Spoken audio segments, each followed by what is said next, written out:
Analysez les comptes consolidés. Il ne s'agit pas de vous livrer clé en main une batterie des derniers ratios à la mode à appliquer sans distinction sur les premiers états financiers venus. Non.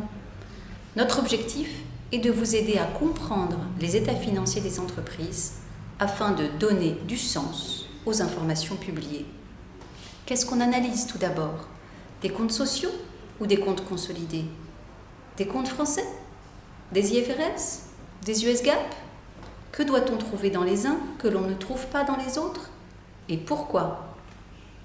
À l'issue de cette formation, vous serez capable d'utiliser les états financiers et d'identifier les transactions qui ont un impact fort sur le compte de résultat, ou sur les capitaux propres, ou sur le cash. Le traitement n'est pas toujours intuitif.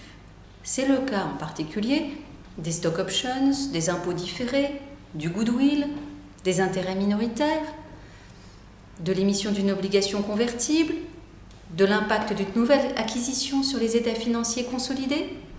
Et quand on parle de la disparition de l'intégration proportionnelle, que veut-on dire exactement? Quelles en sont les conséquences? Quand on maîtrise la mécanique des états financiers, il devient beaucoup plus simple de comprendre pourquoi tel ou tel ratio évolue de telle ou telle façon. Et l'analyse devient pertinente.